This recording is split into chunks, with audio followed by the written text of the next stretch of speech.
Bismillahirrahmanirrahim. Assalamualaikum warahmatullahi wabarakatuh. Innal hamdalillah nahmaduhu wa nasta'inuhu wa nastaghfiruh wa na'udzu billahi min shururi anfusina wa min sayyiati a'malina. May yahdihillahu fala mudilla lahu wa may yudlilhu fala hadiya lahu. Asyhadu an la ilaha illallah wahdahu la syarika lahu wa asyhadu anna Muhammadan 'abduhu wa rasuluhu la nabiyya wa rasul ba'da, amma ba'd. Jemaah salat zuhur yang dimuliakan Allah Subhanahu wa taala. Alhamdulillah, bersyukur kepada Allah atas segala limpahan nikmat yang Allah berikan. Salawat dan salam semoga tercurah kepada Nabi kita Nabi Muhammad sallallahu alaihi wasallam. Jemaah yang dimuliakan Allah Subhanahu wa taala, kita paham bahwa di antara kebahagiaan orang tua adalah memiliki anak yang saleh. Cuman anak yang saleh itu tidak bisa begitu saja dibiarkan tiba-tiba jadi soleh, tapi butuh perjuangan. Anak yang soleh adalah keinginan semua manusia dan keinginan semua orang tua, dan itu menjadi fitrah. Maka ketika misalnya ada orang dia baru punya anak, meski dia mengatakan mudah-mudahan anak saya jadi anak soleh, maka banyak orang tua kita perhatikan ketika anaknya lahir dia foto, disampaikannya kepada orang kawan-kawannya. Dia mesti mengatakan terlahir anak kami yang pertama, yang kedua, yang ketiga, mudah-mudahan jadi anak soleh. Meskipun orang tuanya, ayah dan ibunya belum soleh, ibunya masih buka aurat, tak pakai jilbab, ayahnya kadang tidak sholat, tapi selalu kalimatnya anak soleh, semua anak soleh. Ini yang kadang agak-agak sedih kita kan. Satu sisi kita senang, tapi satu sisi sedih. Kenapa ayah ibunya enggak memantaskan dia jadi orang soleh pula terlebih dahulu? Jadi jamaah yang dimuliakan Allah Subhanahu wa taala, kata Nabi SAW, kullu mauludin yuladu 'alal fitrah. Setiap anak lahir ke dunia semua fitrah, semuanya Islam, semuanya beriman, semuanya bertauhid. Tapi dalam perjalanannya dia berubah. Jadi jamaah, kenapa anak bisa berubah? Ternyata alasannya 3. Awalnya dia baik, ketika anak lahir ke dunia semuanya baik, tapi dalam perjalanannya, dalam prosesnya dia berubah sehingga dia kufur, durhaka ke Allah Subhanahu wa taala. Kata ulama alasannya 3. 1, sebagaimana dalam hadis qudsi Allah katakan, inni khalaqtu ibadi hunafa fajtalathum syayatin.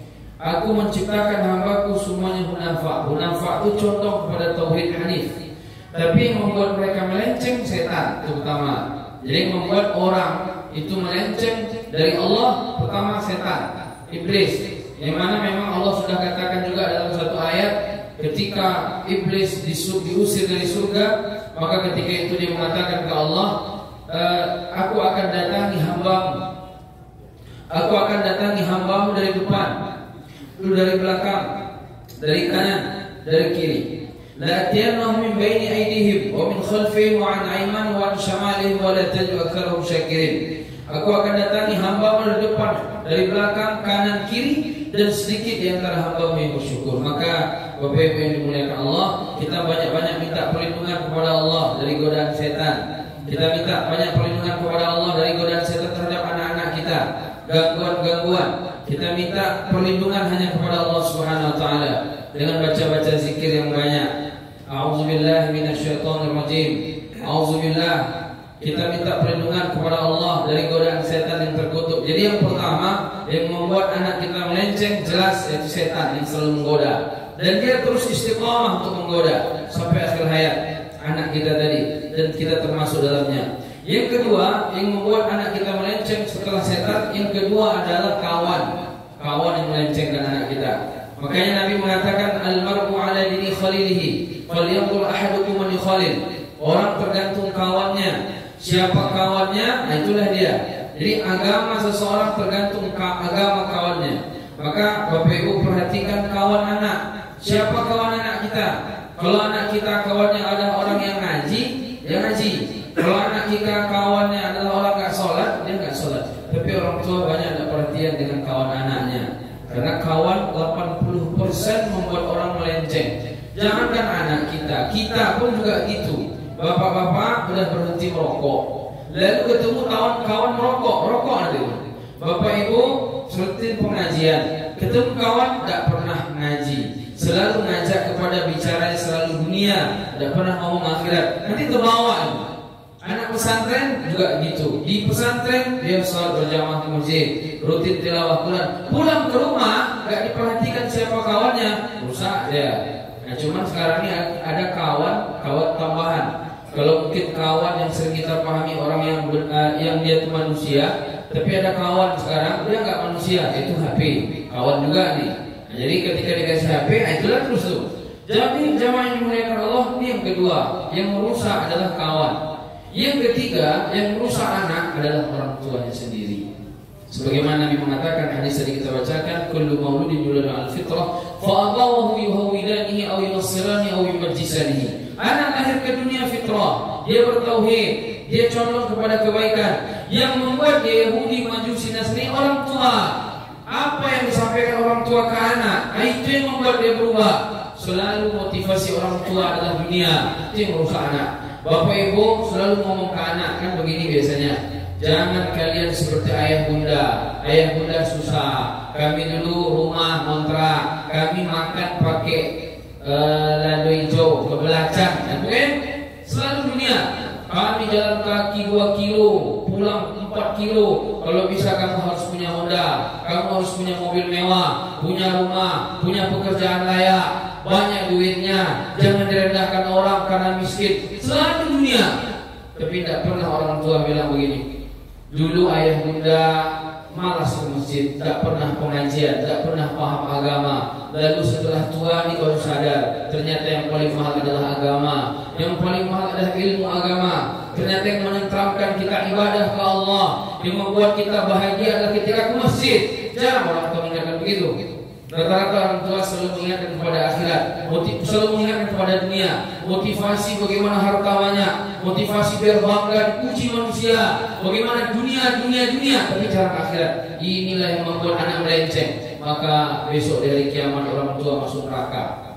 Kenapa? Selalu mengingatkan perkara-perkara dunia, tapi tidak pernah mengingatkan perkara akhirat. Bapak ibu banyak kan di antara kita sadar akan akhirat, sadar akan dunia, sadar akan ilmu agama. Betapa hinanya dunia, pentingnya akhirat ketika tua. Masa muda enggak? Masa muda lalai. Makanya Nabi mengatakan la tazulu qadama 'abdin hatta yusalli al-arba'. Tidak melenceng kaki orang, tidak melenceng kaki seseorang, tidak bergeser kaki seorang hamba kelak di hari kiamat sampai Allah tanya 4 hal. Salah satunya an syababihi fima ablahu. Masa muda kemana dihabiskan? Masa muda Bapak Ibu kemana aja? Ada yang juga mungkin, ada yang dia tidak ingat dengan Allah, lalai, segala macam. Tapi masa lalu sudah berakhir.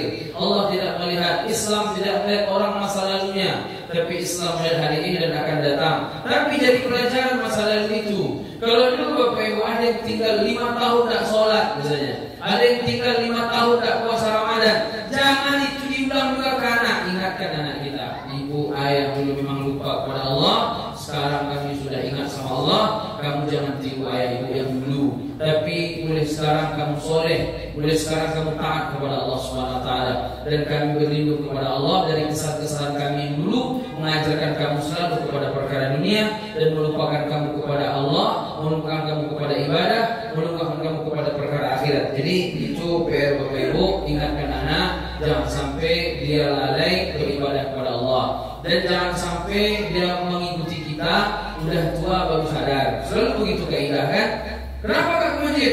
Ayah aja ke masjid umur 60, kamu 28, nantilah tua kayak ayah bawa ke masjid. Ini selalu pakai kaidah sama anak-anak kita.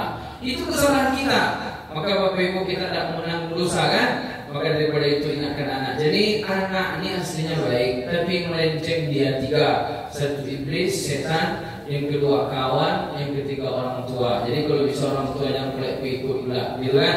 Jadi jamaah yang dimuliakan Allah, mudah-mudahan kita berharap anak-anak kita jadi anak yang soleh, menjadi kebanggaan di hari kiamat besok, dan menaikkan derajat kita di sisi Allah Subhanahu Wa Taala.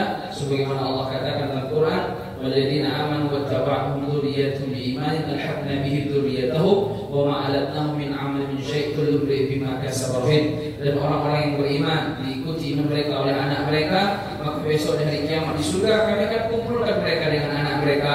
mereka masuk surga sekeluarga. Kata ulama yang kita jelaskan sebelumnya, kalau ada ayahnya level surganya 10, anaknya levelnya 3, maka anak bisa naik ikut orang tua. Begitu pula sebaliknya. Kalau ternyata anaknya level surganya 10, orang tuanya 3, maka orang tuanya pun bisa naik ikut anaknya. Kita berharap mudah-mudahan kita punya keturunan anak-anak yang soleh. Cukup sekian. Assalamualaikum warahmatullahi wabarakatuh.